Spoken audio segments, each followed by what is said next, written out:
ನಮಸ್ಕಾರ ಸ್ನೇಹಿತರೆ, welcome back to my channel Manya's Kannada vlog ಚಾನಲ್ಗೆ ನಿಮ್ಮೆಲ್ಲರಿಗೂ ಸ್ವಾಗತ ಸುಸ್ವಾಗತ. ಇವತ್ತು ಬೆಳಗ್ಗೆಯಿಂದ ವ್ಲಾಗ್ ಸ್ಟಾರ್ಟ್ ಮಾಡ್ತಾ ಇದ್ದೀನಿ. ನೋಡ್ತಾ ಇರ್ಬೋದು, ಮಾರ್ನಿಂಗ್ ಗ್ಲೋರಿ ಹೂ ಕೂಡ ಆಗಿದೆ. ಇದು ಈ ಸೀಸನ್ನ ಮೊದಲನೇ ಹೂ ಅಂತಲೇ ಹೇಳ್ಬೋದು. ಮುಂಚೆ ನಾವು ಬೆಂಗಳೂರಿಂದ ಬೀಜ ತಂದು ಹಾಕಿದಾಗ ಅದು ಡ್ರಾಫ್ಟೆಡ್ ವೆರೈಟಿ ಆಗಿತ್ತು. ಇಷ್ಟೊಂದೆಲ್ಲ ಬಳ್ಳಿ ಥರ ಹಬ್ಬಲ್ಲ ಅದು. ಅವಾಗ ಕೂಡ ತುಂಬ ಒಂದೆರಡು ವರ್ಷದಿಂದ ವೀಡಿಯೋ ಮಾಡಿ ಹಾಕಿದ್ದೆ. ಬಟ್ ಇದು ಮಾಮೂಲಿ ಲೋಕಲ್ ವೆರೈಟಿದು. ಇದು ನನ್ನ ನಾದಿನಿ ಮನೇಲಿತ್ತು, ಸೊ ಅಲ್ಲಿಂದನೇ ಕಟಿಂಗ್ಸ್ ತಂದು ಮಾಡಿರುವಂಥದ್ದು. ಅದು ಮೇಲ್ಗಡೆ ಹಬ್ಬೋ ಬದಲು ಇನ್ನೊಂದು ಗಿಡಕ್ಕೇನೆ ಹಬ್ಬಿದೆ. ತುಂಬ ಚೆನ್ನಾಗಿ ಹೂವಾಗುತ್ತೆ, ಸೈಜಲ್ಲಿ ಕೂಡ ದೊಡ್ಡದಾಗಿರುತ್ತೆ ಮಾಮೂಲಿ ಹೈಬ್ರಿಡ್ಗಿಂತ. ಅದು ಕೂಡ ಆಗಿತ್ತು. ಅದಾದ ನಂತರ ನಾನು ಮೆಂತ್ಯ ಬೀಜ ಕೂಡ ಹಾಕಿದ್ದೆ, ಮೆಂತ್ಯ ಕೂಡ ಬಿತ್ತಿದ್ದೆ. ಮೆಂತ್ಯ ಸೊಪ್ಪು ಬೆಳೆಯೋಣ ಅಂತ ಇಲ್ಲಿ ಆಲ್ರೆಡಿ ಮಾವ ಹಾಳಿ ಎಲ್ಲ ಮಾಡಿಟ್ಟಿದ್ರು, ಅದರಲ್ಲೇ ಬಿತ್ತಿದ್ದೆ. ಇವಾಗ ಒಂದು 2 ಡೇಸ್ ಆಗಿದೆ ಯಾವ ರೀತಿಯಾಗಿ ಮೊಳಕೆ ಎಲ್ಲ ಬರ್ತಾಯಿದೆ ಅಂತ. ಹಾಗೆ ನಿಮ್ಮ ಜೊತೆ ಕೂಡ ಶೇರ್ ಮಾಡ್ತಾಯಿದ್ದೀನಿ. ಇದೇ ವಿಡಿಯೋದ ಕೊನೆಯಲ್ಲಿ ನೆಕ್ಸ್ಟ್ ಡೇ ಎಷ್ಟು ದೊಡ್ಡದಾಗಿದೆ ಅನ್ನೋದನ್ನು ಕೂಡ ಎಲೆ ಎಲ್ಲ ಬಿಟ್ಕೊಂಡಿತ್ತು, ಅದನ್ನು ಕೂಡ ನಿಮ್ಮ ಜೊತೆ ಶೇರ್ ಮಾಡ್ತೀನಿ, ನೆಕ್ಸ್ಟ್ ಕ್ಲಿಪ್ಪಿಂಗ್ಸನ್ನು ಕೂಡ. ಅದಾದ ನಂತರ ಮಜ್ಜಿಗೆ ಕೂಡ ಕಡಿಯೋಕ್ಕೆ ಹಾಕಿದೆ. ಆಮೇಲೆ ಹಾಲು ಕೂಡ ಕಾಯೋದಕ್ಕೆ ಇಡ್ತಾಯಿದ್ದೀನಿ. ಬೆಳಗ್ಗೆ ತಿಂಡಿ ಆದಮೇಲೆ ನಾನು ವ್ಲಾಗನ್ನು ಕಂಟಿನ್ಯೂ ಮಾಡ್ತಾ ಇರೋದು. ಇವಾಗ ಇಲ್ಲಿ ಮಜ್ಜಿಗೆ ಕೂಡ ಕಡಿಯೋದಕ್ಕೆ ಹಾಕಿದ್ದೀನಿ. ಹಾಗೆಯೇ ಜೊತೆಗೆ ಹಾಲು ಕೂಡ ಕಾಯೋದಕ್ಕೆ ಇಟ್ಟಿದ್ದೀನಿ. ಹಾಗೆಯೇ ಇನ್ನೊಂದು ಬರ್ನರಲ್ಲಿ ತುಪ್ಪ ಕೂಡ ಕಾಯಿಸೋದಕ್ಕೆ ಇಟ್ಟಿದ್ದೀನಿ. ಎಲ್ಲವೂ ಕೂಡ ಸೈಡ್ ಬೈ ಸೈಡ್ ಮಾಡ್ಕೊಳ್ತಾ ಇದ್ದೀನಿ.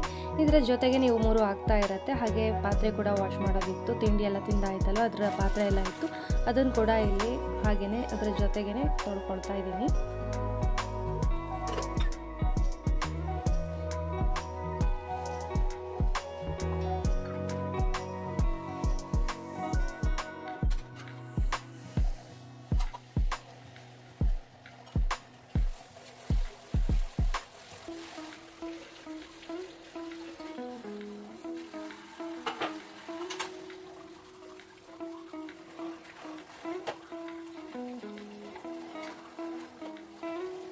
ಇವಾಗ ಆಲ್ಮೋಸ್ಟ್ ಪಾತ್ರೆ ಎಲ್ಲ ತೊಳೆದಾಯಿತು. ಇದಾದ ನಂತರ ನಾನು ಮತ್ತೆ ಕಂಟಿನ್ಯೂ ಮಾಡಿದ್ದು ಮಧ್ಯಾಹ್ನ ಊಟದ ಪ್ರಿಪ್ರೇಷನ್ ಮಾಡುವಾಗ. ಇವತ್ತು ರಸಮ್ ಮಾಡ್ತಾ ಇದ್ದೀನಿ, ಅದಕ್ಕೆ ಪೌಡ್ರ್ ಮಾಡ್ಕೊಳ್ತಾ ಇದ್ದೀನಿ. ಅದರ ರೆಸಿಪಿನ ನಿಮ್ಮ ಜೊತೆ ಶೇರ್ ಮಾಡ್ತಾ ಇದ್ದೀನಿ. ವೆರಿ ಸಿಂಪಲ್ ಇದು. ಇಲ್ಲಿ ಬ್ಲ್ಯಾಕ್ ಪೆಪ್ಪರ್ ಏನಿರುತ್ತೆ ಅದನ್ನು 1.5 ಟೇಬಲ್ ಸ್ಪೂನಷ್ಟು ತೊಗೊಂಡಿದ್ದೀನಿ. ಅದನ್ನು ಕೂಡ ನೀಟಾಗಿ ಹುರ್ಕೊಂಡೆ. ಅದಾದ ನಂತರ 1 ಟೀ ಸ್ಪೂನಷ್ಟು ಮೆಂತ್ಯ, ಇದನ್ನು ಕೂಡ ನೀಟಾಗಿ ಕೆಂಪಗಾಗೋ ತನಕ ಹುರ್ಕೊಳ್ಬೇಕಾಗತ್ತೆ. ಆಮೇಲೆ ಇವನ್ನೆಲ್ಲ ಪೌಡ್ರ್ ಮಾಡಬೇಕಲ್ವ, ಅದಕ್ಕೋಸ್ಕರ ನೋಡಿ ಮೆಂತ್ಯ ಕೆಂಪಗಾಗಿದೆ. ಹಾಗೆ ಚಟಪಟ ಅಂತ ಸಿಡಿಯೋದಕ್ಕೆ ಸ್ಟಾರ್ಟ್ ಆಗುತ್ತೆ. ಈ ಟೈಮಲ್ಲಿ ಇದನ್ನು ಕೂಡ ಎತ್ತಿಟ್ಕೊಂಡೆ. ಇದಾದ ನಂತರ ಧನಿಯಾ, ಕೊತ್ತಂಬರಿ ಕಾಳು ಏನಿರುತ್ತೆ ಅದನ್ನು ಕೂಡ ಹಾಕಿ ಹುರ್ಕೊಳ್ಬೇಕಾಗತ್ತೆ. ನೀವು ಎಷ್ಟು ಕ್ವಾಂಟಿಟಿಲಿ ಮಾಡ್ತೀರಿ ಅನ್ನೋದರ ಮೇಲೆ ಇವೆಲ್ಲ ಪದಾರ್ಥಗಳನ್ನು ಕೂಡ ತೊಗೊಳ್ಬೇಕಾಗತ್ತೆ. ನಾನಿಲ್ಲಿ 2 ಟೈಮ್ಸ್ ಆಗೋಷ್ಟು ಮಾತ್ರ ಪೌಡರ್ ಮಾಡ್ಕೊಳ್ತಾ ಇದ್ದೀನಿ, ಹಾಗಾಗಿ ಅಷ್ಟೇ ತೊಗೊಂಡೆ. ಧನಿಯಾ ಕೂಡ ಆದಮೇಲೆ 1 ಟೇಬಲ್ ಸ್ಪೂನಷ್ಟು ಜೀರಿಗೆ ಕೂಡ ಹಾಕಿ ಚೆನ್ನಾಗಿ ಇದು ಚಟಪಟ ಅನ್ನೋ ತನಕ ಹುರ್ಕೊಂಡೆ. ಅದಾದ ನಂತರ ಖಾರಕ್ಕೆ ಎಷ್ಟು ಬೇಕೋ ನೋಡಿ ಅಷ್ಟು ಮೆಣಸಿನ್ಕಾಯಿನ ನೀವು ಹುರ್ಕೊಂಡ್ರೆ ಆಯಿತು. ಆಲ್ರೆಡಿ ಬ್ಲ್ಯಾಕ್ ಪೆಪ್ಪರ್ ಕೂಡ ಹಾಕಿರ್ತೀವಿ, ನೋಡಿಕೊಂಡು ಎಷ್ಟು ಖಾರಕ್ಕೆ ಬೇಕು ಅಷ್ಟು ಮೆಣಸಿನ್ಕಾಯಿನ ಕೂಡ ಹುರ್ಕೊಂಡೆ. ಇವಾಗ ಇವೆಲ್ಲವನ್ನು ಕೂಡ ತಣ್ಣಗಾಗೋದಕ್ಕೆ ಬಿಡ್ತಾಯಿದ್ದೀನಿ. ತಣ್ಣಗಾದಮೇಲೆ ಒಂದು ಮಿಕ್ಸಿ ಜಾರಲ್ಲಿ ಹಾಕಿ ಪೌಡ್ರ್ ಮಾಡಿಕೊಂಡ್ರೆ ಆಯಿತು. ಪೌಡ್ರ್ ಮಾಡಬೇಕಿದ್ರೆ ಮತ್ತೆ ನಾನು ಇಂಗು ಮತ್ತು ಅರಿಶಿನ ಪೌಡ್ರನ್ನು ಸೇರಿಸ್ಕೊಳ್ತಾ ಇದ್ದೀನಿ. ನೀವು ಪೌಡರ್ ಹಿಂಗಾದರೆ ಆಮೇಲೆ ಹಾಕಿದ್ರೂ ನಡೆಯುತ್ತೆ, ಬಟ್ ನಮ್ಮದು ಈ ರೀತಿ ಕಾಳು ಥರ ಬರುತ್ತೆ, ಆ ಥರ ಇಂಗು. ಸೊ ಅದನ್ನು ಇವಾಗೇ ಸೇರಿಸ್ಕೊಳ್ತಾ ಇದ್ದೀನಿ. ಹಾಗೆಯೇ 1 ಟೀ ಸ್ಪೂನಷ್ಟು ಅರಿಶಿನ ಪೌಡ್ರನ್ನು ಕೂಡ ಸೇರಿಸ್ಕೊಂಡೆ. ಇವಾಗ ಇದನ್ನು ನುಣ್ಣಗೆ ಪೌಡ್ರ್ ಮಾಡಿಕೊಂಡ್ರೆ ರಸಮ್ ಪೌಡ್ರ್ ರೆಡಿ ಆಗುತ್ತೆ. ತಕ್ಷಣಕ್ಕೆ ಮಾಡ್ಕೊಳ್ಬೋದು. ಹಾಗೆ ಫ್ರೆಶ್ ಆಗಿರೋದ್ರಿಂದ ಘಮ ಕೂಡ ಜಾಸ್ತಿ ಇರುತ್ತೆ.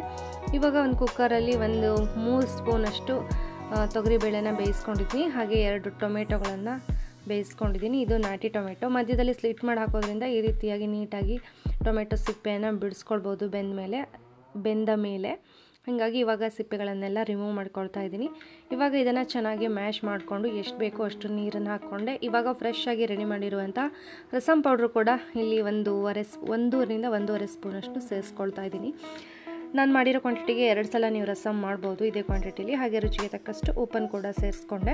ಹಾಗೆಯೇ ಸ್ವಲ್ಪ ಬೆಲ್ಲ ಕೂಡ ಸೇರಿಸ್ಕೊಂಡೆ. ಇವಾಗ ಒಂದು ಒಗ್ಗರಣೆ ಮಾಡ್ಕೊಳ್ತಾ ಇದ್ದೀನಿ. ಎಣ್ಣೆಗೆ ಸಾಸಿವೆ, ಜೀರಿಗೆ ಮತ್ತು ಒಣಮೆಣಸಿನ್ಕಾಯಿ ಹಾಕಿ ಒಂದು ಒಗ್ಗರಣೆ ಕೂಡ ಹಾಕಿದೆ. ಇವಾಗ ಇದು ಚೆನ್ನಾಗಿ ಕುದಿ ಬಂದರೆ ಆಯಿತು. ಹಾಗೆ ಅದಕ್ಕೆ ಹಾಕೋದಕ್ಕೋಸ್ಕರ ಕೊತ್ತಂಬರಿ ಸೊಪ್ಪನ್ನು ಇಲ್ಲಿ ಕಟ್ ಮಾಡ್ಕೊಳ್ಳೋಕ್ಕೆ ಬಂದಿದ್ದೀನಿ. ಆಲ್ರೆಡಿ ನಮ್ಮ ಮನೆಯಲ್ಲೇ ಬೀಜ ಹಾಕಿ ಮಾವ ಬೆಳೆಸಿದ್ದಾರೆ, ಅದನ್ನೇ ಕಟ್ ಮಾಡ್ಕೊಂಡು ಹೋಗ್ತಾ ಇದ್ದೀನಿ. ರಸಮ್ ಎಲ್ಲ ರೆಡಿ ಆದಮೇಲೆ ಕೊತ್ತಂಬರಿ ಸೊಪ್ಪು ಹಾಕಿ ಬೇಕಿದ್ದರೆ ಒಂದು ಅರ್ಧ ಹೋಳು ನಿಂಬೆಹಣ್ಣನ್ನು ಹಿಂಡಿದ್ರೆ ರಸಮ್ ರೆಡಿ ಆಗುತ್ತೆ. Very simple. ರಸಮ್ ಪೌಡ್ರನ್ನು ನಾವು ಮನೆಯಲ್ಲೇ ಮಾಡ್ಕೊಳ್ಳೋದ್ರಿಂದ ಅದರ ಘಮ ಕೂಡ ಜಾಸ್ತಿ ಇರುತ್ತೆ. ಮತ್ತು ಇವಾಗ ನೆಕ್ಸ್ಟ್ ಡೇ ಮಾರ್ನಿಂಗ್ ನಾನು ವಿಡಿಯೋ ಕಂಟಿನ್ಯೂ ಮಾಡ್ತಾಯಿದ್ದೀನಿ. ಬೆಳಗ್ಗೆ ಇವಾಗ ತಿಂಡಿ ಎಲ್ಲ ಆಯಿತು. ಹಾಗೆಯೇ ಸ್ವಲ್ಪ ಹೊತ್ತು ಬಿಸಿಲಿಗೆ ಬಂದು ಹೋಗೋಣ ಅಂತ ಇಲ್ಲಿ ಬಿಸಿಲು ಕಾಯಿಸ್ಕೊಳ್ಳೋದಕ್ಕೆ ಹೊರಗಡೆ ಬಂದಿದ್ದೀನಿ. ಈ ನಮ್ಮ ಚಳಿಗಾಲದಲ್ಲಂತೂ ನಮ್ಮೂರಲ್ಲಿ ಸಿಕ್ಕಾಪಟ್ಟೆ ಚಳಿ ಇರುತ್ತೆ. ಸೊ ಬೆಳಗ್ಗೆ ಬಿಸಿಲಿಗೆ ಬಂದ ತಕ್ಷಣ ಏನೋ ಒಂಥರ ಖುಷಿ ಆಗುತ್ತೆ, ಚೆನ್ನಾಗಿ ಅನಿಸುತ್ತೆ. ಹಾಗಾಗಿ ಒಂದು 20 ಮಿನಿಟ್ಸ್ ಆದರೂ ನಾನು ಪ್ರತಿದಿನ ಈ ರೀತಿ ಬಿಸಿಲು ಕಾಯಿಸ್ಕೊಳ್ಳೋಕ್ಕೆ ಬರ್ತಾಯಿದ್ದೀನಿ. ಇವಾಗ ಡೈಲಿ ಅಂದರೆ ಮನೆ ಅಂಗಳಕ್ಕೇ ಬಿಸಿಲು ಇರೋಲ್ಲಿ ಹೋಗ್ತಾಯಿದ್ದೀನಿ.